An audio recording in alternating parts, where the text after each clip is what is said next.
राष्ट्रीय कानूनी सलाहकार, सुप्रीम कोर्ट के अधिवक्ता माननीय महमूद बराजा जी से अनुरोध करूंगा कि आज के सभा में आज आपको बहुत सारी चीजों का जानकारी प्रदान करेंगे। मैं निवेदन करूंगा बराजा जी से कि आप सभा को संबोधित करने का कष्ट करेंगे। जोरदार तालियों के साथ स्वागत करेंगे।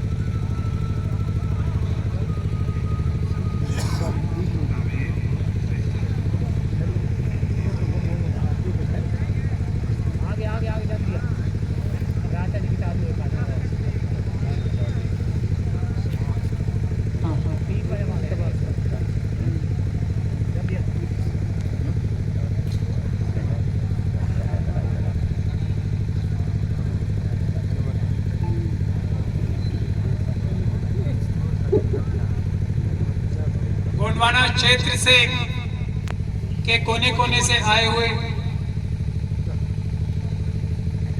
सभी हमारे शेर और शेरियों को जय जोहार, जय भीम, जय संविधान, जय भारत, सलाम। आज के इस गोंडवाना गणतंत्र पार्टी की ईवीएम विरोधी इस महारैली में मैं कार्यक्रम के अध्यक्ष श्री अमान सिंह पोर्ते जी का, गोंडवाना गणतंत्र पार्टी के राष्ट्रीय अध्यक्ष तुलेश्वर सिंह मरकाम साहब का,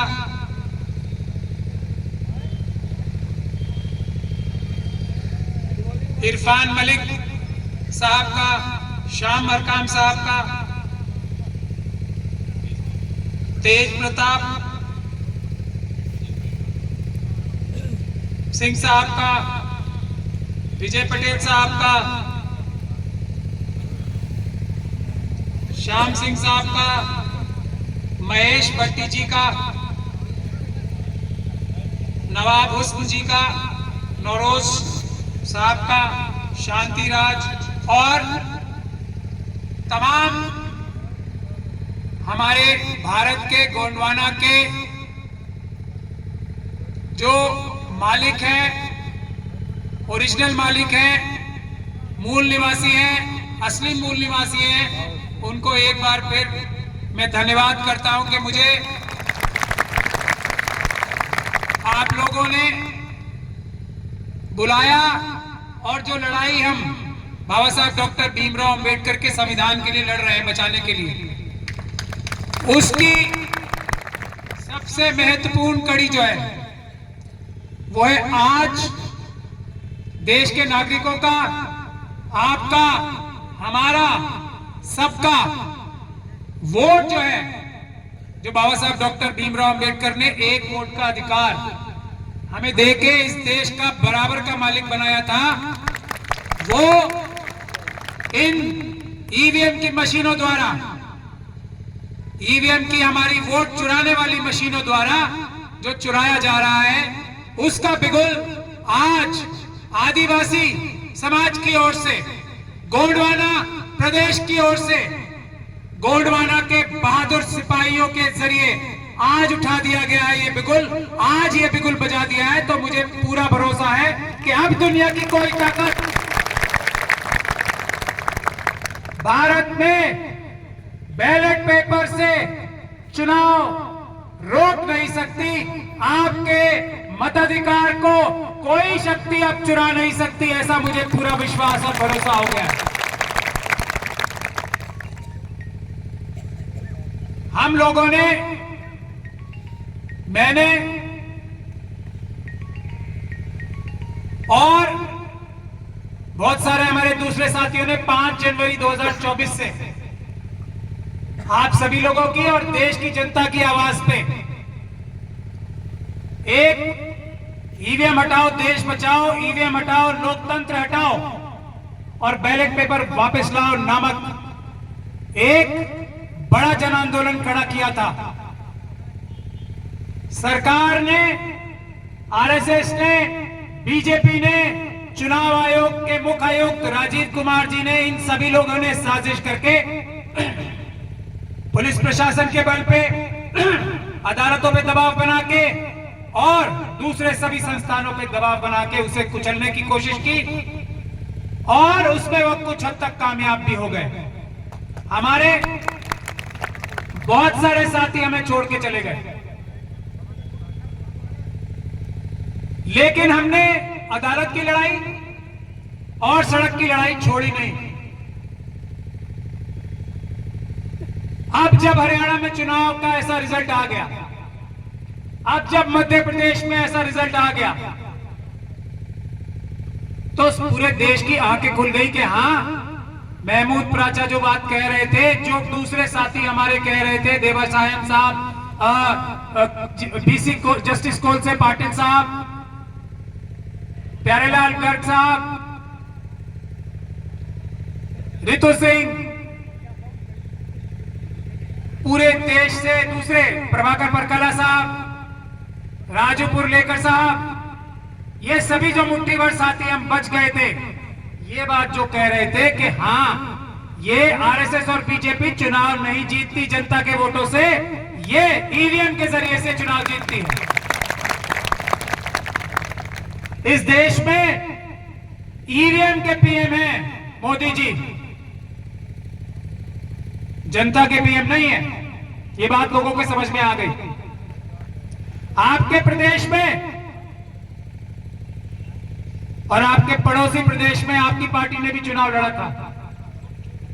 आपको क्या अंदाजा लगा आप कि आपका जो चुनाव में प्रदर्शन है वो कमजोर क्यों हुआ? इन चोरी की मशीनों से। वरना आज ये जुल्म और अत्याचार आपके ऊपर इतने नहीं हो रहे होते। आपके राष्ट्रीय अध्यक्ष के साथ साथ दूसरे भी लोग एमएलए बनके असेंबली में होते। आपके प्रदेश के चीफ मिनिस्टर जनता के चीफ मिनिस्टर नहीं है, वो ईवीएम के चीफ मिनिस्टर हैं, यादव साहब।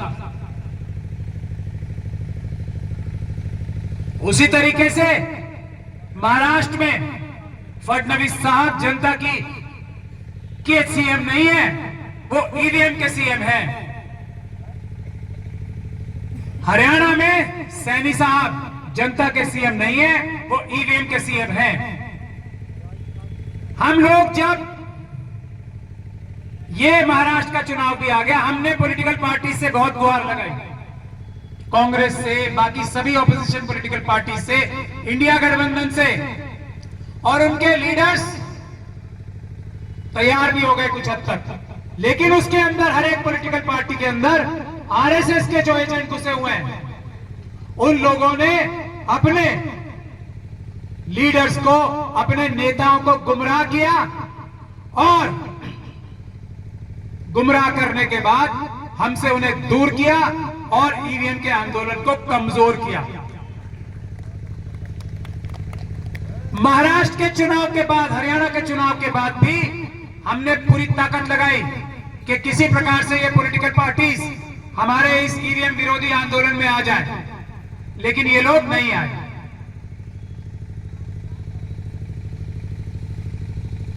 जब महाराष्ट्र का चुनाव भी हार गए, हरियाणा का चुनाव भी हार गए, तब हमने दोबारा आंदोलन शुरू किया। हमने दिल्ली में प्रेस कॉन्फ्रेंस की, हमने मुंबई में प्रेस कॉन्फ्रेंस की, हमने पंजाब में, हरियाणा में, सब जगह प्रेस कॉन्फ्रेंस की, नागपुर में बड़ी रैली भी निकाली। मैं धन्यवाद करना चाहता हूं नागपुर के भी उन वीर सिपाहियों का जिन्होंने इंडिया अगेंस्ट ईवीएम के माध्यम से एक बड़ी सफल रैली नागपुर में निकाली अभी। और मैं धन्यवाद करना चाहता हूं। मार्कड़वाड़ी गांव के उन लोगों का उन्होंने ये बैलेट पेपर से चुनाव कराने का जो फैसला किया, उससे इस सरकार की चूल्हे हिल गई।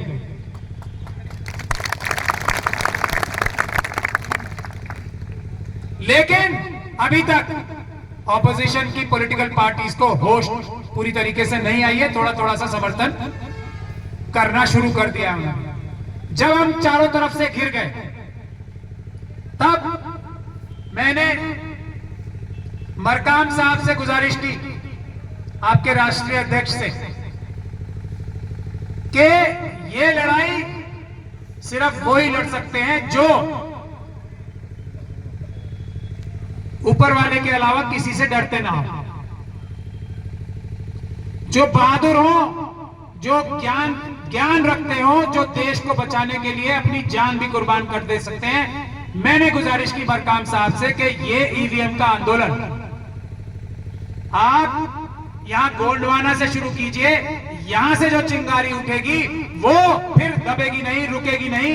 और मरकाम साहब ने और आप सभी लोगों के सहयोग से आज ये वादा पूरा कर दिया। ये जो आज विशाल जनसमूह है, ये हम लोग आपसे वादा करते हैं, ये देश बचाएगा,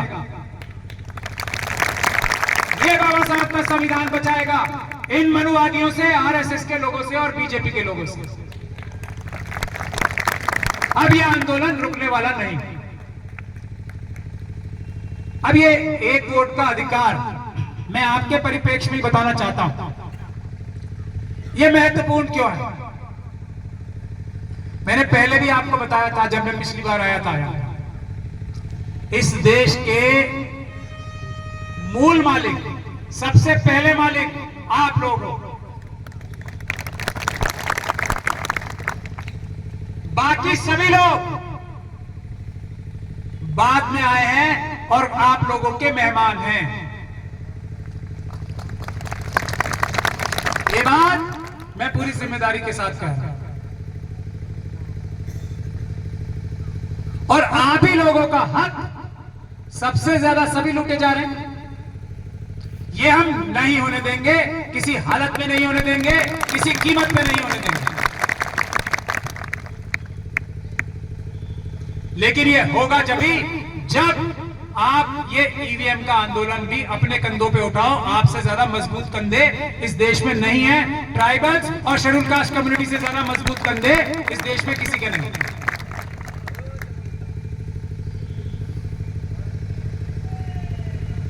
मुझे बताया गया 132 गांव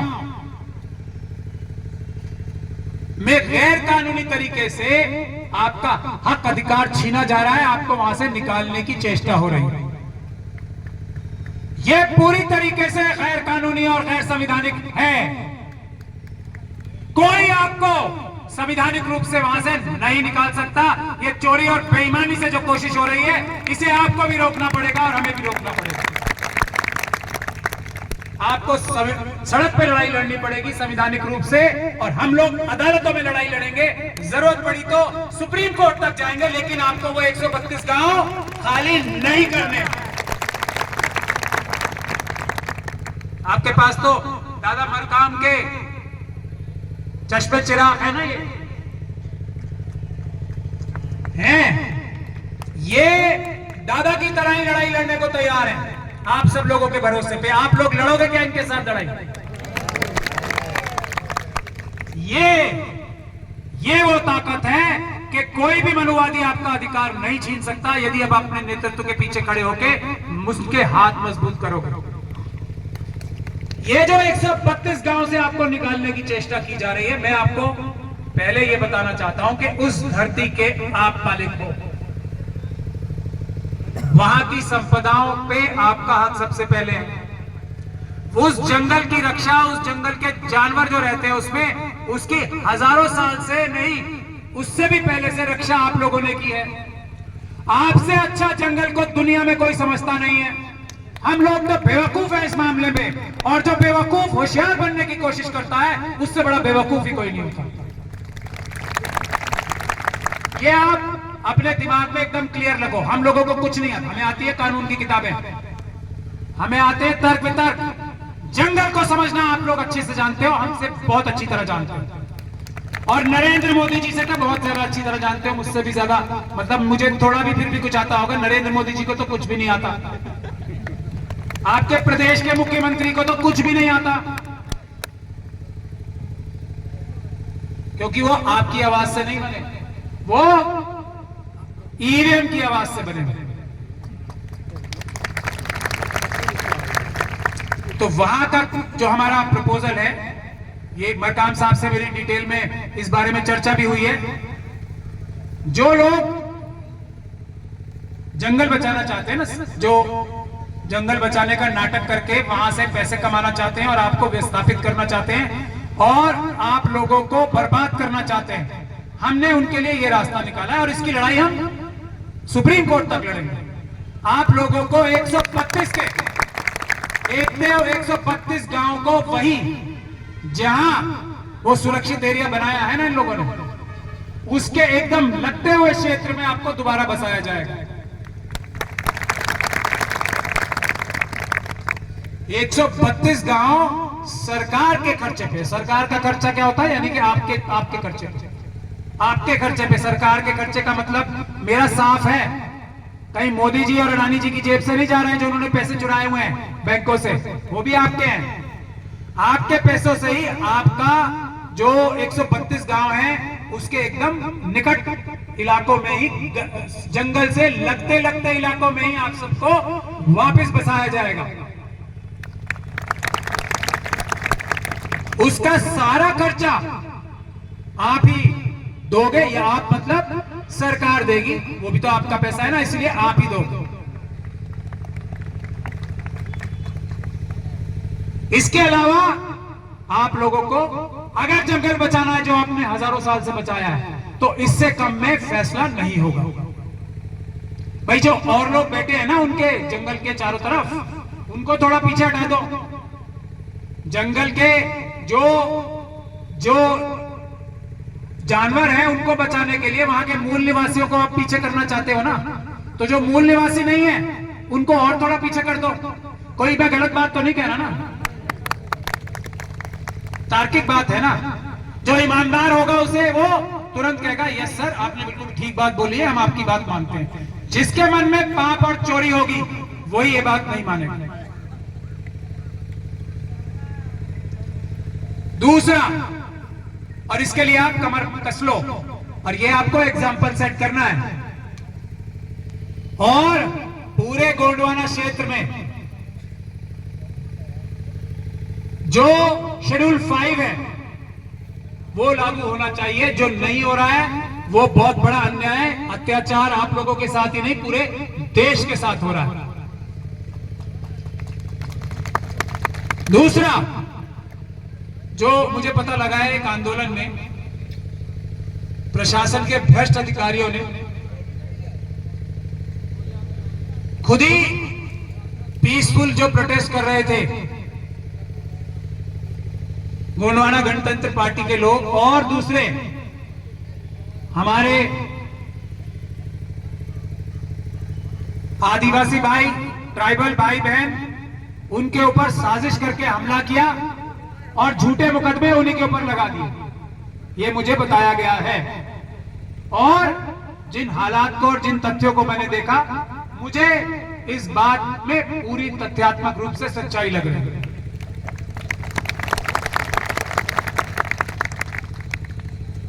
उसका मतलब सिर्फ और सिर्फ एक होता है। इस प्रकार की गैर कानूनी पुलिस की बर्बरता भरी कार्रवाई का मतलब एक होता है कि आपकी एकता को तोड़ा जाए, आपके आंदोलन को तोड़ा जाए, आपके अधिकारों को छीनने के लिए। क्या ये आप होने दोगे? और अगर नहीं आप कहते हो तो आपको संघर्ष करना पड़ेगा। हम लोग आपके संघर्ष करेंगे साथ।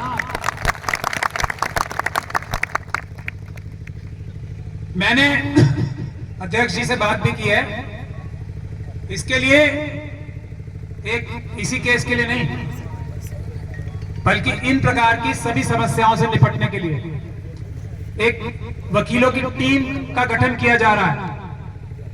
जो सिर्फ ना अपने बेगुनाह भाई बहनों को बचाएगी। मुझे पता लगा है कि वहां के डिस्ट्रिक्ट अध्यक्ष को 8 जिला बदल कर दिया। ये कौन सा न्याय है भाई? इतना डर, इतना डर। जैसे अभी हरियाणा हाईकोर्ट का हमने एक जजमेंट लिया ना, तो आरएसएस और बीजेपी के लोग मुझसे इतना डर गए कि उन्होंने कानून ही बदल दिया देश का। हमने ईवीएम के लिए एक बड़ा अच्छा ऑर्डर ले लिया, ये लिया कि 90 की 90 सीटों की वीडियोग्राफी हरियाणा में दिखाई जाएगी सबको। भाई इसमें क्या परेशानी है? अगर ईमानदारी से चुनाव हुआ था ईवीएम में तो दिखाने में क्या परेशानी है? बल्कि मोदी जी को तो खुश हो जाना चाहिए था कि सब देख लेंगे कि महमूद प्राचा जो है झूठ बोल रहे हैं और मोदी जी सच बोल रहे हैं, वो तो ईमानदारी से चुनाव जीते हैं। तो उन्होंने कानून ही बदल दिया। मतलब जो आप लोगों के साथ अत्याचार होता है ना, बुलडोजर लाके आपकी जमीन छीन ली जाती है, उन्होंने जो न्यायालय है उसके आदेश के ऊपर ही बुलडोजर चला दिया।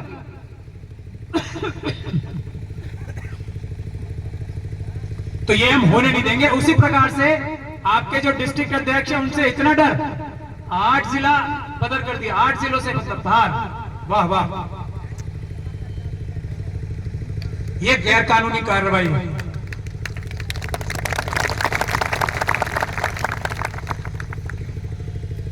पूर्णतः गैर कानूनी कार्रवाई।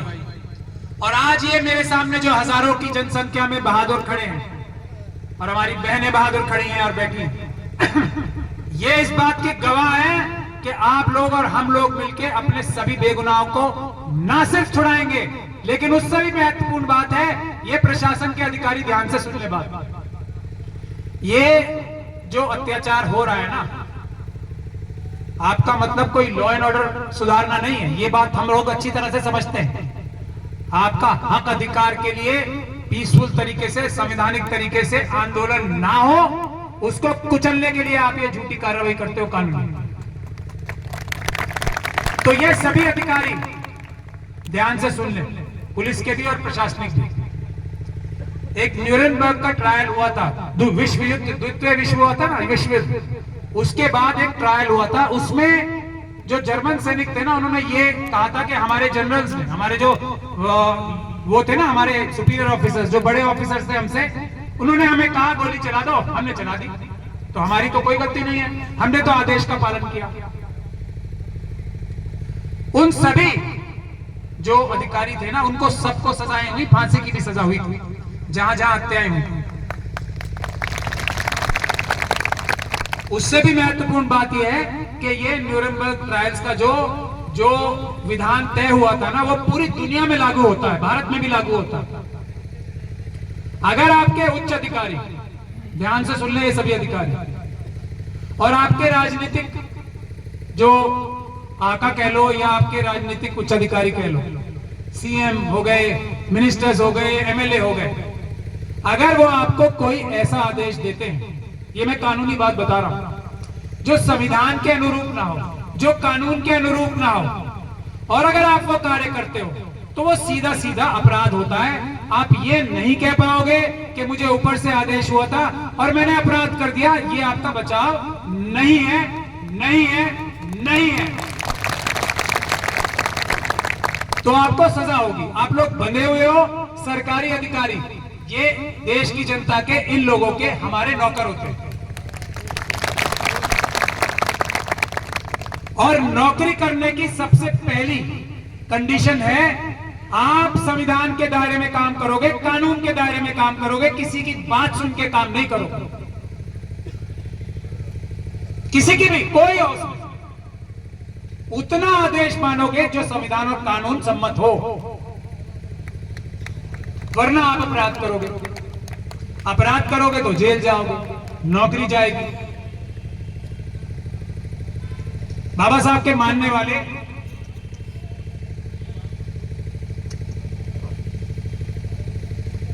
कानून को तोड़ने नहीं देंगे, ये ध्यान रखना आप। तो ये दोनों कार्रवाइयां होंगी। एक और केस के बारे में मुझे पता लगा है कि एक हमारे साथी को पुलिस ने शायद उसी दौरान, गयाराम साहब को गैर कानूनी रूप से उठाया, थाने में रखा, मारपीट की, इतनी मारपीट की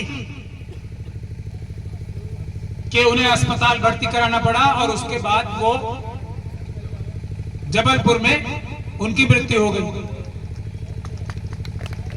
ये हत्या है और इसकी सजा फांसी है। ये केस हमारे पास आ गया है।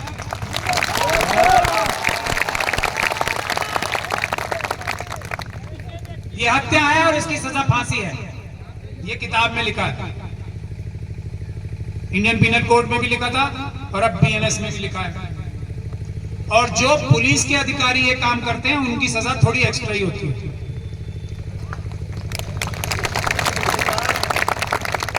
मुझे ये पता लगा है कि उसमें कोई मजिस्ट्रेट की इंक्वायरी भी हुई है, अभी कागजात मेरे पास नहीं आए। तो मजिस्ट्रेट भी कानून से ऊपर नहीं होते, मैं इतनी बात ही कह रहा हूं। अगर मजिस्ट्रेट साहब ने इंक्वायरी ठीक नहीं होगी कि नहीं की होगी तो SC/ST एक्ट में बड़ा अपराध है, उनको भी उम्र कैद तक की सजा हो सकती है। ये मैं बता रहा हूं, धारा 3 को ध्यान से पढ़ ले। SC/ST एक्ट की वो मजिस्ट्रेट साहब ध्यान से पढ़ ले। तो मेरी गुजारिश यही है कि आप लोग उस सभी कागजात को लेकर हमें दें, मैं उस केस की पर्सनल निगरानी करूंगा।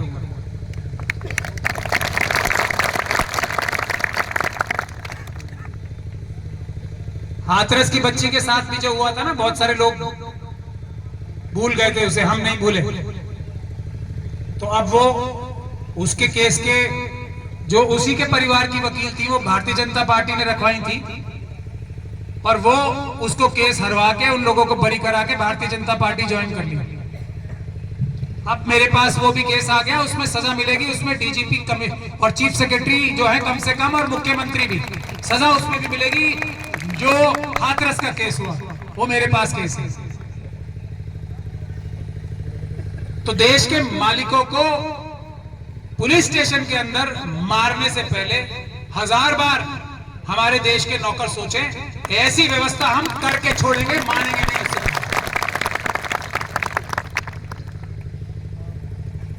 दो विषय और हैं उसके बाद, क्योंकि मुझे जाना है दिल्ली में कल बड़ी, अब आप लोगों से ऊर्जा लेके हम लोग पूरे देश में आंदोलन कर रहे हैं, केसेस भी बहुत सारे करने हैं। ये मध्य प्रदेश के कांग्रेस के लीडर्स ने बहुत बड़ी गलती की। अगर वो भी इलेक्शन पिटीशंस डाल देते तो हम कम से कम 100 से 125 सीटों पे चुनाव मध्य प्रदेश में भी दोबारा करा देते। लेकिन कांग्रेस पार्टी के लीडर्स की ये सरासर गलती थी और उसमें सबसे बड़ी गलती उनकी थी जो आरएसएस और बीजेपी से मिले हुए थे। उन्होंने ये ईवीएम के विरुद्ध केसेस नहीं डलवाए। तो हमें उस लड़ाई में जाना है, देश बचाने के लिए, संविधान बचाने के लिए।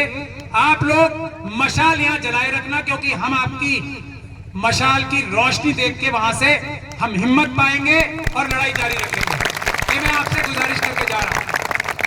हरकाम साहब से भी गुजारिश कर रहा हूं कि जब हम थक जाएंगे ना, जब हमें थोड़ा अकेलापन महसूस होगा, तो हम यहाँ गोंडवाना को याद करेंगे कि वहां हमारे बहादुर साथी लड़ रहे हैं। हमें डरना नहीं है, हमें आगे बढ़ना है। तो ये ईवीएम की लड़ाई को एकदम जारी रखना। एक दो विषय और हैं, उसके भी अध्यक्ष जी से मेरी विस्तार में चर्चा हुई है। पहला है, मैं पहले भी एक बार बता के गया था, लेकिन उसमें फॉलोअप ज्यादा हो नहीं पाया। अब हम उसको पूरी ताकत से फॉलोअप करेंगे। और ये यहाँ के प्रदेश के जो ईवीएम के मुख्यमंत्री हैं वो भी इस बात को सुन लें। अधिकारियों से मैं गुजारिश करूंगा कि उनको ये पैगाम हमारा पहुंचा दें। एक होता है SC/ST सब प्लान। SC/ST सब प्लान मैंने आप लोगों को पहले भी बताया है। 1980 के दशक से हर प्रदेश के बजट में शेड्यूल कास्ट जो लोग हैं उनकी संख्या के हिसाब से और शेड्यूल ट्राइब जो लोग हैं उनकी संख्या के हिसाब से प्रदेश के बजट में, जो बजट में जितने भी पैसे आते हैं, जितना भी उसका एलोकेशन होती है, उसमें रिजर्व रहती है उतनी परसेंटेज। और वो सिर्फ और सिर्फ शेड्यूल कास्ट और शेड्यूल ट्राइब समाज के ऊपर ही खर्च हो सकते हैं। और खर्च होने का मतलब ये नहीं है कि सड़क बना दी और बोल दिया कि ये तो आपके गांव से जा रही है, गौंड समाज के गांव से जा रही है, हो गया ना, वो सब नहीं। सड़क का तो इस्तेमाल सब करते हैं। सिर्फ और सिर्फ आप लोगों की भलाई के लिए, आपकी पढ़ाई लिखाई के लिए, आपके लिए हॉस्टल बनाने के लिए, आपके लिए हॉस्पिटल बनाने के लिए, आपके लिए छात्रवृत्ति देने के लिए कि दुनिया में कहीं भी जाके पढ़ो, आपके लिए कोऑपरेटिव्स बनाने के लिए। तो SC/ST सब प्लान का हम केस डालने वाले हैं और आप लोगों को ईवीएम के साथ साथ ये भी आंदोलन करना है। इससे यह होगा कि 80 के दशक में अगर एक साल में कोई पैसा बजट का खर्च नहीं हुआ ना आपका, जो आपका पैसा है, तो वो बचा हुआ पैसा, अब किसी भी सरकार ने तो कभी कुछ खर्च ही नहीं किया, तो सारा का सारा पैसा अगले साल जाता है, फिर पिछले 2 सालों का तीसरे साल, और ऐसे बढ़ता जाता है। अब वो मध्य प्रदेश में शेड्यूल कास्ट और शेड्यूल ट्राइब लोगों का पैसा इतना आपका बकाया है, और मैं ये कोई मोदी जी की तरह झूठा वादा नहीं कर रहा हूं, मैं तथ्यात्मक रूप से बात कर रहा हूं और मैं केस डालने वाला हूं इसका। तो हर एक परिवार का कम से कम 1 करोड़ रुपया तो पक्का 100% 100% आपका जमा है। सिर्फ आपको आंदोलन करके और हमें केस करके वो लेना है आपके बैंक अकाउंट्स में। ये पहला विषय है। ईवीएम के साथ साथ आपको इस काम के लिए भी गांव-गांव में संघर्ष करना है। ये SC/ST सब प्लान का पैसा जो बाबा साहब डॉक्टर भीमराव अंबेडकर आप लोगों के लिए देके गए, वो चुराया जा रहा है, वो हम चोरी है, वो हम उसको बर्दाश्त नहीं करेंगे। हम केस डाल के वो 1-1 करोड़ रुपया कम से कम, जब आप कुछ और जगह खर्च नहीं कर सकते तो सीधा सीधा पैसा दे दो।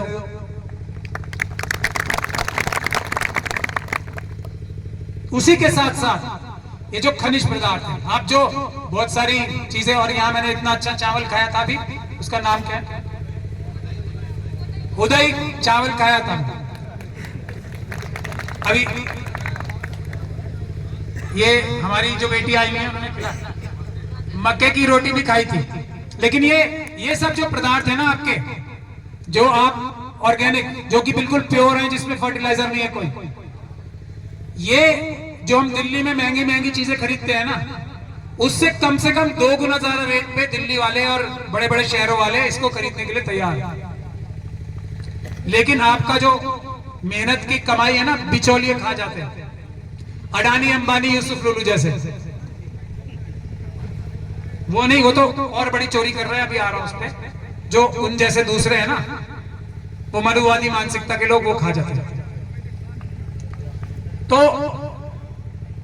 कोऑपरेटिव, और रास्ते में हम डिस्कस करते हुए आ रहे थे तो मेरे मन में ये था कि जो खदानों से ये अडानी अंबानी मित्तल वित्तल जो है ना, सब ये जो अपने आप को उद्योगपति कहते हैं, वो चोरी कर रहे हैं, बस और कुछ नहीं कर रहे हैं। कोयला चोर, बॉक्साइट चोर, गैस चोर, क्या क्या चोर, पता नहीं कितना चोर। अब तो ये वोट चोर है ना, वोट से ही सभी की चोरी कर रहे हैं। जमीन चोर, जंगल चोर, जल चोर, क्या क्या चोर, क्या क्या बताऊं, जल जंगल जमीन तीनों चोर।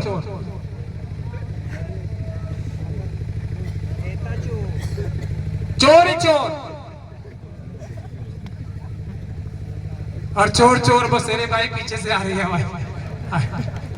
तो ये जो आपका SC/ST सब प्लान का पैसा है ना, हम लोग आपके गांव-गांव के अलग-अलग बड़े-बड़े कोऑपरेटिव्स बनाएंगे, और ये कोयला निकालने का काम, पावर प्लांट लगाने का काम, स्टील बनाने का काम, दूसरे उद्योग लगाने का काम आपके अपने कोऑपरेटिव से होगा, और आप ही लोग उसका प्रॉफिट कमाएंगे।